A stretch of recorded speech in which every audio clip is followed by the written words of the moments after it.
Hey everyone, thanks so much for joining us for the Overland Expo Virtual Film Festival brought to you by Icon Vehicle Dynamics. We've got two great films this evening. The first about motorcycling in Canada and the second is an overland journey through Australia. I got a chance to catch up with the filmmakers and you'll get to see those interviews after we screen each of the films. We'll kick it off with Oliver Solero, aka Broken Tooth, Canada's ice road biker.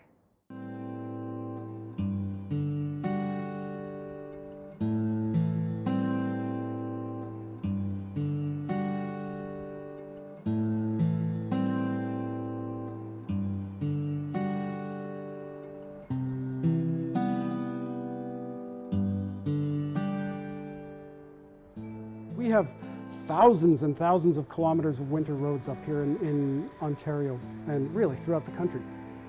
I thought, well, really, how if the trucks can do it, if they open it for the cars, who says you can't do it with a motorcycle?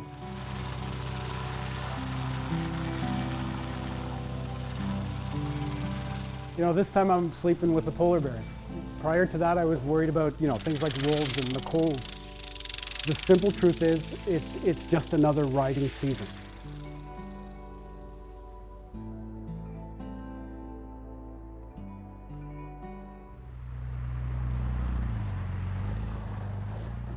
My first time out, I was pretty much told by everyone, and I mean absolutely everyone, that it could not possibly be done.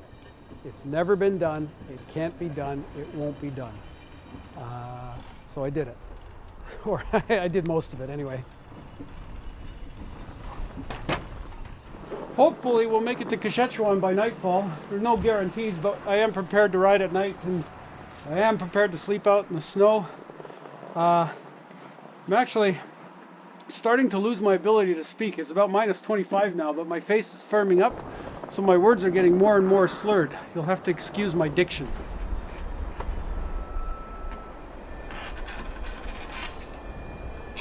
So I do name all my bikes. This one is Agatha. We got her in Saint-Agathe-de-Mont in Quebec. My wife and I made a romantic weekend out of it. And while we were there, we just happened to pick up a motorcycle for less than $2,000 and came home.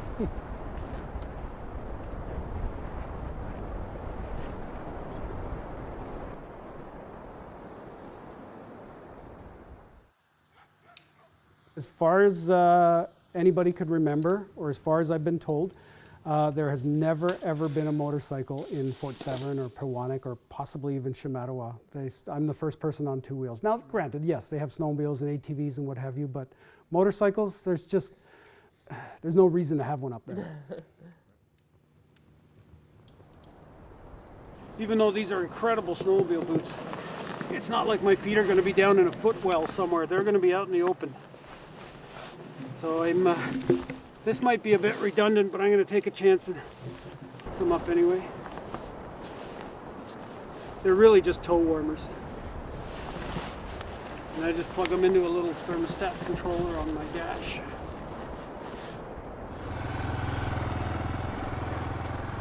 Recognize this idiot? When was that? Was that Fort Severn? This was Fort Severn, yes. Did they? Yes, they did. Look, there's a picture of the fishhook that I used to stitch myself up with.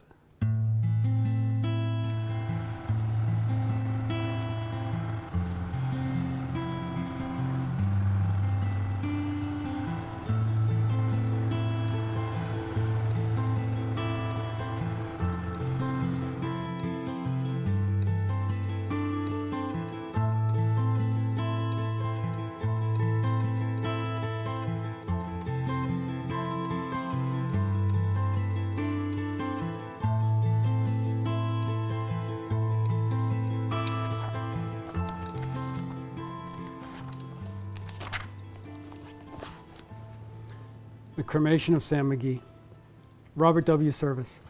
I think this is probably the earliest glimmer, glint, whatever you want to call it, of a little spark of my fascination for the North. When I read The Cremation of Sam McGee, something sort of sparked in me. And I don't know, here I am.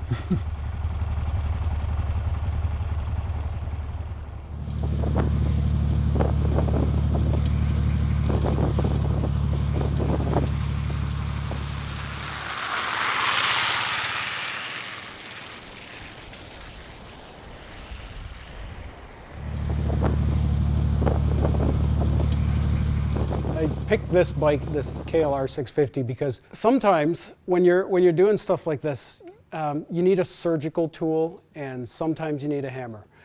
And for what I do, you want a hammer.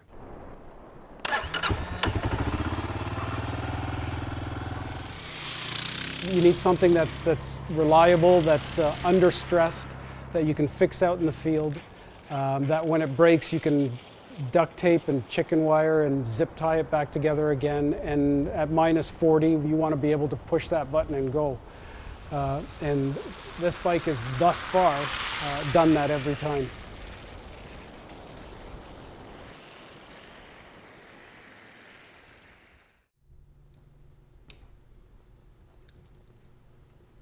Before he goes, it's mad dash. Like there's last minute preparation. So you get caught up in that. And it doesn't really hit me until he's pulling the bike out of the house, all loaded up. And then he's gone, and that he's going someplace where bad things can happen. And yes, he has his spot, but he doesn't have backup close at hand. And the worst part, I think, for me is that he's usually out of touch for a good part of that. So I don't know. I don't know how he's doing. I don't know if he's okay. I don't know if he's suffering. I don't know if he's having a great time. It's the wondering.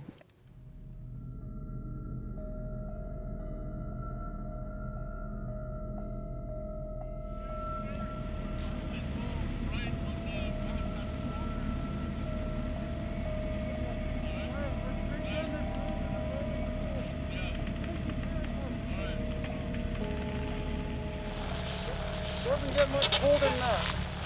Holy moly.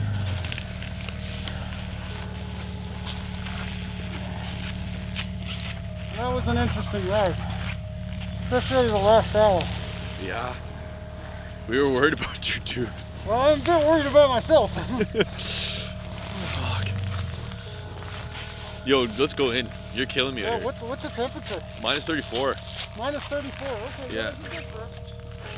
Go in, man.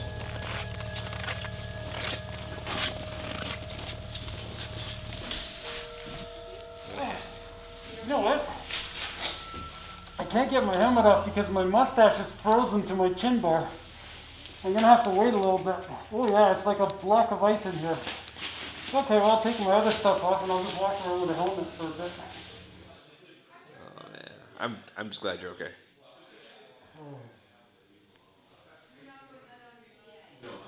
I'm glad I'm okay too. I'm really glad I'm okay. And the fact that I'm even coherent.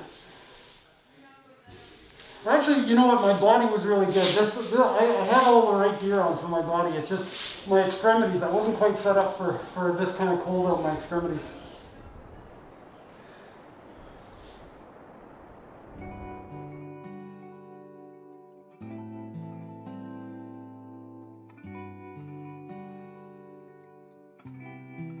I'm not 100% sure, but I think somewhere around here is where the Erebus is. And I'll tell you, one of these days I plan on getting there. I actually want to sit right over top the ship that was involved in the attack on Baltimore, and that was instrumental in the early part of the search for the Northwest Passage.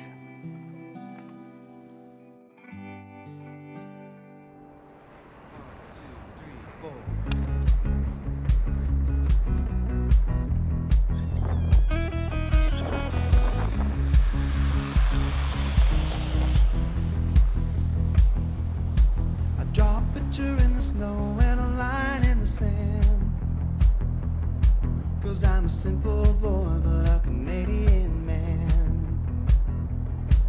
Yeah, I can't understand it if it's not in my hands, but I can pass along the feeling with the music in my band. No, you can't. On the surface, it actually seems kind of stressful.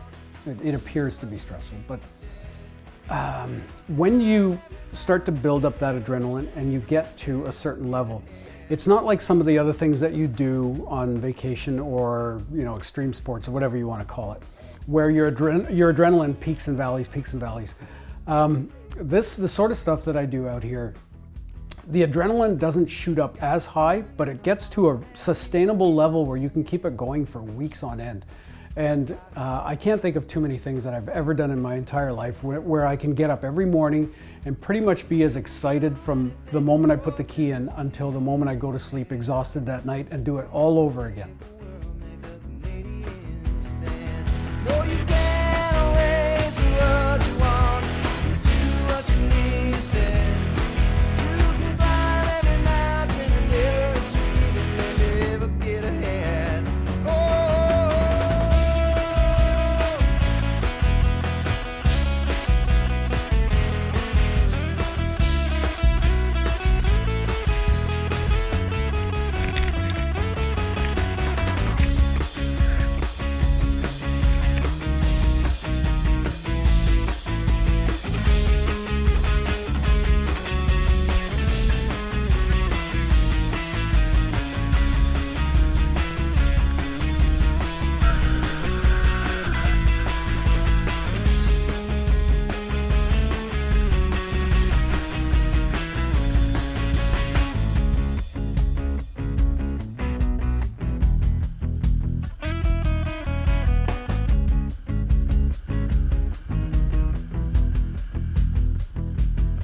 I'll draw a picture in the snow and a line in the sand. 'Cause I'm a simple boy, but a Canadian man. Oh, and we can do anything with our two hands. Come on and save the world.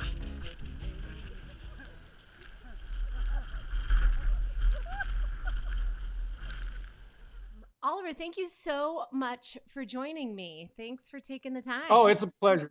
Awesome. Oh, awesome to see you, meet you, whatever. Absolutely. Well, I loved your film. I literally have to put a sweatshirt on every time I watch it because it just makes me feel absolutely freezing cold every time I see it. Tell me a little bit about your fascination with the frozen north. So I picked up a really inexpensive KLR 650. It was already pre-beat up because A, I don't deserve nice things, and B, if I do wreck out there, won't feel as guilty as I would have if I dropped like a GSA 1250 or something out there on the ice. And I just took a chance. I just studded up some dirt bike tires, threw it on the back of a truck, and went out to the ice roads. And my initial attempt was to try and make the Wapusk Trail, which is the world's longest ice road.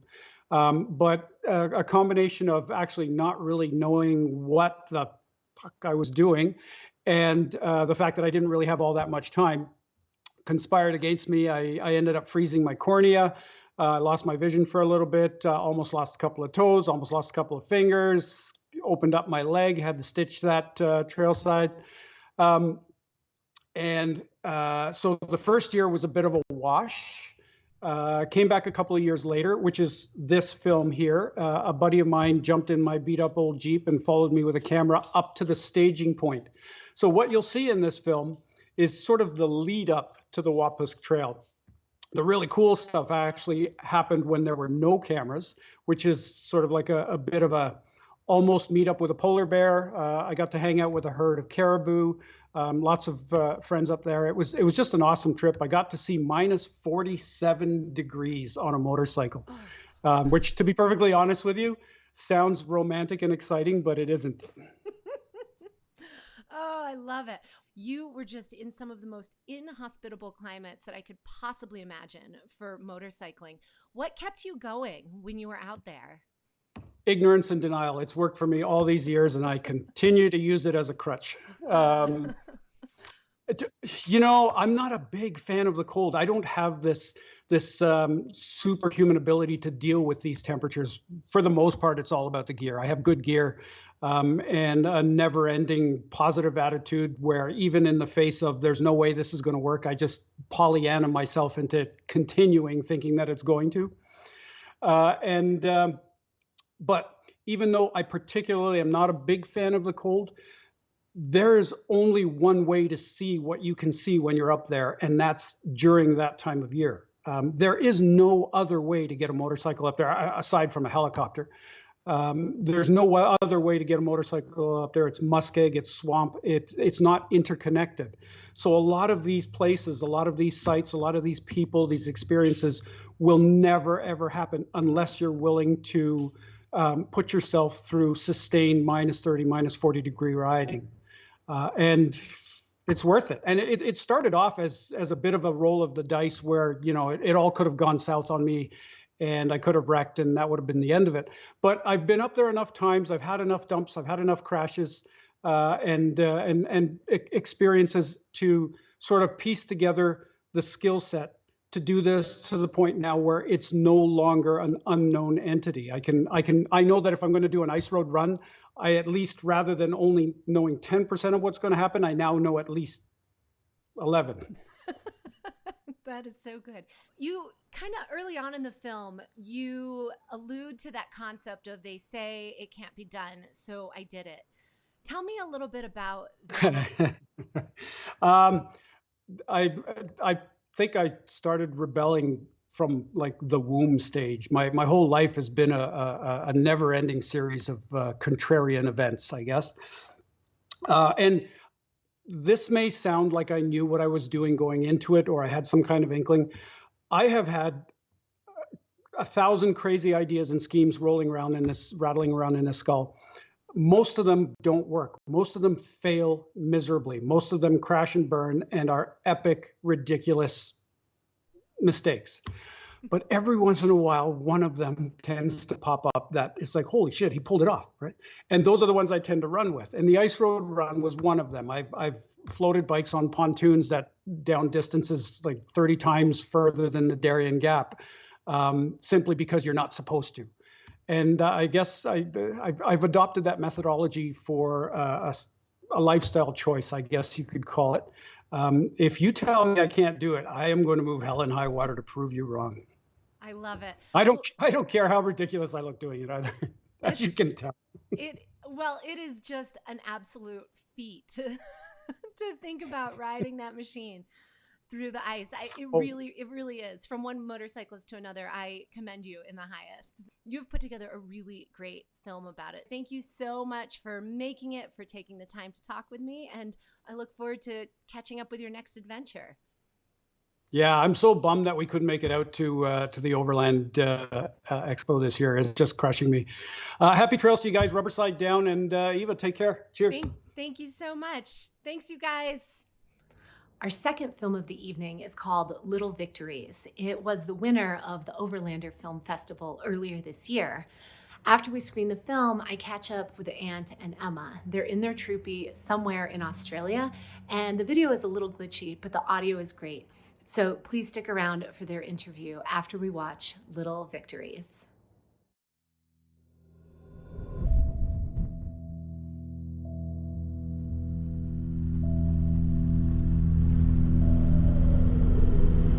When we left home, we had a plan. To drive all the way around Australia in a year, and after that, the rest of the world.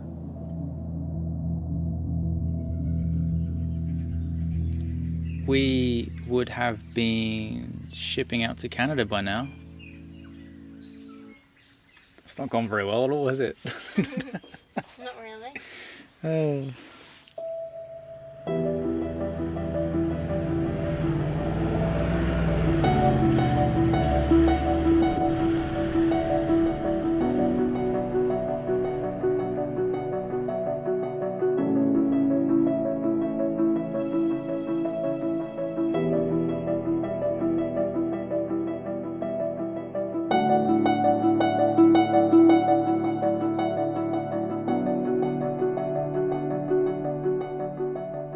We had a lot to learn in those first 2 months on the road.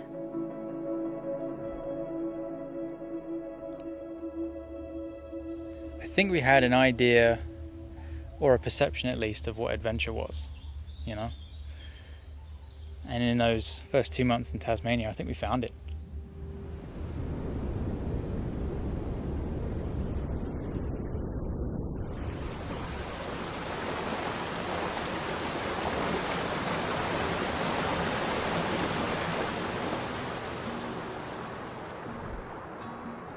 the mountains in Queenstown and that whole Wild West coast. Sunrise at Mount Amos was a bucket list moment.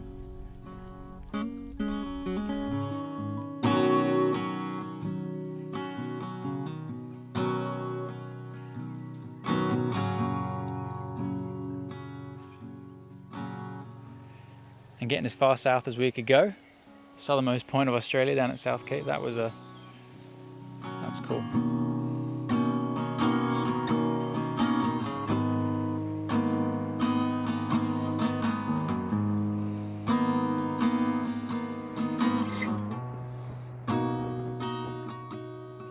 Do you remember how much we ever packed? Mate, 15 jumpers and 7 pairs of shoes. Essential.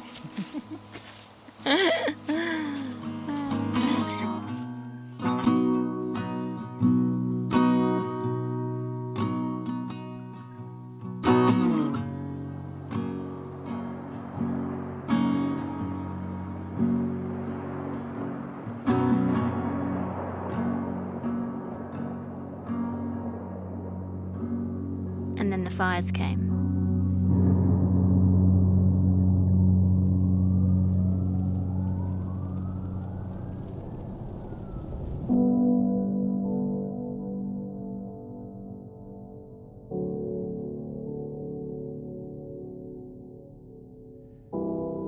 Even now, it's hard to comprehend that entire swathes of the map just disappeared.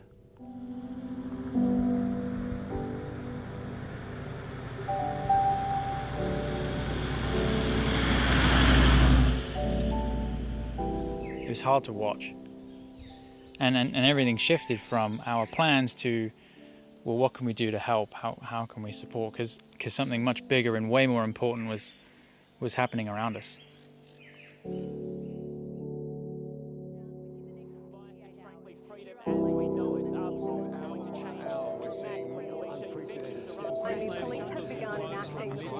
Pandemic is fast becoming an economic crisis. And that's when the music stopped altogether.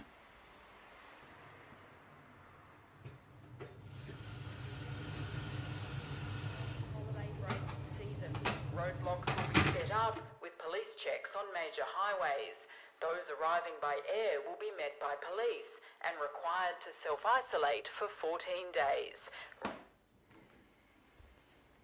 I think we've grown to appreciate that period as a defining moment. It was easy to feel overwhelmed.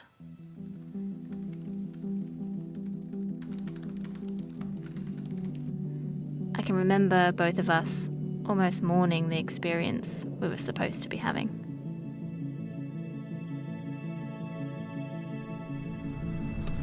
"4 years we spent working towards an ambition that only took, 5 months to unravel? And that took a bit of working through, but the adventure was still there. It had just shifted from the plan to travel Australia and then the world into, well, how do we best navigate what's happened and get through this interesting period of history, you know?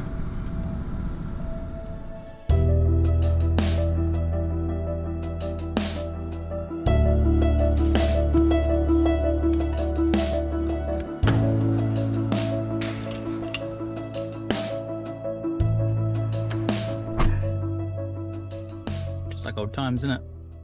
Back on the driveway. I feel like we've aged.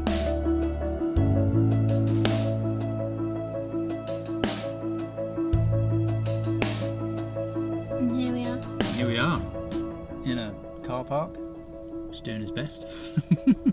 Where are we? 1,200 k's now between us and Cape York? I think driving from the most southerly to the most northerly point in Australia will be a massive achievement. Be huge. That's a big drive though. It's going to be tough going up Cape York.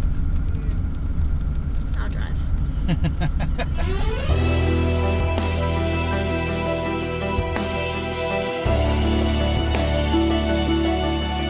You're going to line my wheels up when I get down there? Yep, I'll line you up.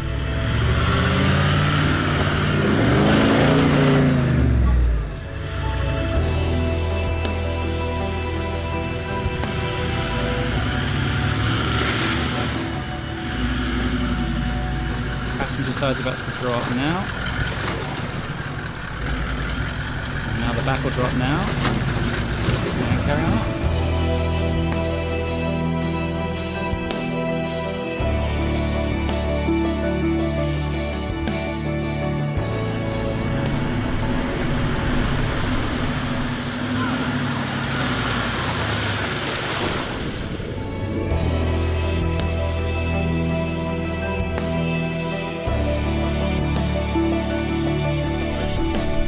I can't believe we're one crossing away from completing the telly. Nearly there. So close. It's, yeah, mental.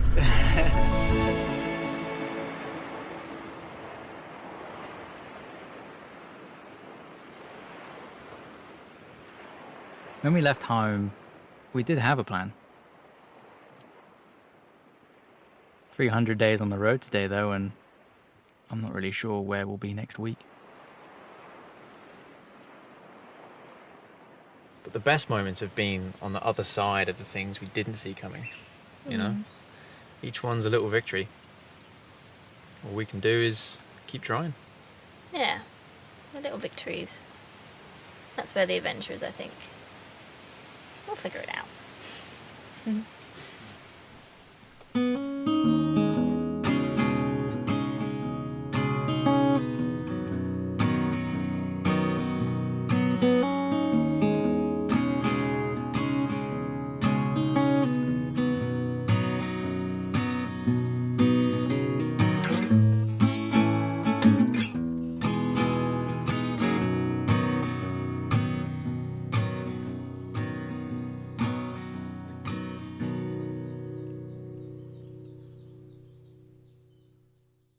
You guys, thanks so much for joining me. No, thanks for having us. That's super kind words. Yeah, I love it's it. awesome. I love it. Well, I've seen your film multiple times now, and I hope everybody who watches this film festival segment will watch this movie multiple times, because every time I've seen it, I've picked up on some of the sweetness and some of the subtleties. I really love what you did. So I just wanted to ask you guys, what was the inspiration behind Little Victories? Yeah, it's a funny one, and it's like the videos that we try and make, we try and articulate not just you know, where we go and what we do. We try and capture how we feel as we sort of pass through, you know, the places and the experiences that we run through. This year has been an interesting one, full of ups and downs. There's a lot of words you could use to describe it. And so when people watch our videos, friends, family, just people we've never met on the internet, they'd always ask, like, how's it going? You know, how are you guys getting on? And to be honest, we didn't really have an answer. Like it's hard to sort of string into one sentence. So Little Victories is sort of our attempt at an answer. It's our attempt at sort of trying to distill this whole year, how it's panned out, everything we thought would happen, everything we didn't see coming, into some form of succinct answer. So yeah, maybe I just need to make 6-minute videos every time I'm asked a question, but that's sort of where it came from and how it panned out. Did you know you were going to be making films when you originally set out for this trip? I think films, maybe not. I've always been a bit of a creative nerd. Like, how long have I been bashing away at these sort of things? Long time. A long time. So I kind of wanted to make videos because I enjoy the process of creation, you know, and I know that we're going to go see some awesome stuff. We're going to go see, you know, experience some cool things, and it'd be cool to capture that for sort of our own enjoyment. But like I said, you know, this year hasn't panned out anywhere near the way we thought it would, and so I think the process of creation almost became, I don't want to use the word therapeutic, but it certainly helped me sort of work through and digest and process what's happened, where we're at, but in a positive way. You know, there's a reason that Little Victory sort of ends on a positive note. It's because I think, you know, we've come out the other side of everything better people in a way, not to be too dramatic, but you know, feeling good about where we're at and how we're getting on. I love it. So cool. In watching the film, you were so hands-on for the whole filming process. I love that one scene where you're hearing the guitar music in the background, and the next scene is Ant playing the guitar with a microphone in the scene. And I just loved that. What were some of the biggest creative challenges and maybe some of the biggest creative victories for you guys? Oh, trying to record a guitar in a forest, far out, when you've got just the bird life in Australia is hectic. It's incredible there. Cockatoos just sound like they just go straight through. It's like nails on a chalkboard. And they always start at the exact time you Yeah. want to film. So of course. As soon as well, and like the flies, they are real. We're pretty lucky here at the minute. There's not too many There's around. a couple coming around. But just trying to keep a microphone clear of flies. Yeah. Hectic. But they were some of the little victories, really. Just getting like 2.5 minutes where I can just record this and be happy with it. Actually, after that particular shot, there was an agile wallaby just sort of, as I looked up to finish the recording, just staring at me. So a bit of an audience. They were some of the challenges, but I think some of the victories too were how we ended up just working together. I don't think people realize how much of it actually Emma does. Like, a lot of people just sort of message us saying, "Oh, hey mate," as in addressing me. But actually it's mostly Emma. And especially on things like the old telly track at Cape York, Emma drove the whole thing, so that I was sort of out doing the camera work the whole time. And yeah, it's I think that was a cool victory, how well we just sort of gelled together and just get on with it, you know? It's fun being a team. Yeah. Yeah. It really is. It really is. The closing of the film is just so sweet and so wonderful. And I love that idea of little victories because it's such an important part of overlanding. And so I'm wondering, what of those little victories lessons are you carrying with you as you move forward in your travels? I think for me personally, it's just trying to enjoy the little things. And I know sometimes that's an easy thing to say. Sometimes it's quite hard to do when you're, I don't know, you're trying to get to a place that you've always dreamed of and things go wrong. And, then you have different experiences along the way. And it's trying to, I guess, be present in every single day is kind of, for me, I think, a little victory. Because otherwise you're sort of always thinking about the next destination and where will we be in 2 months or where will we be in 6 months. And yeah, we've learned just to slow down and enjoy every day, which I think is important. Yeah. And I think as well, like, I know we're obviously communicating over the internet, but the internet can have a big sort of influence on your expectations or perceptions of what's going to happen and how you're going to perceive a place. I mean, even here at Uluru, like, I think we had a general idea of what to expect. But even then, like Emma said, just actually being present and experience for what it is firsthand is something entirely different. So don't worry about the weather. Like, don't sweat the small stuff. It doesn't matter if there's heaps of tourists as you turn up. Just enjoy it for what it is. Yeah. Oh, I love it. You guys, thank you so much for taking the time to speak with me. And for everybody who's tuning in for Virtual Overland Expo, you guys watch this film once, watch it again. It is really a lovely piece. Thank you very so much. And that's a wrap. Thank you guys so much for joining us for the Virtual Film Festival, brought to you by Icon Vehicle Dynamics. Don't forget to like and subscribe to our YouTube channel for more great Overland Expo content. And I look forward to seeing you out on the dusty trails sometime soon.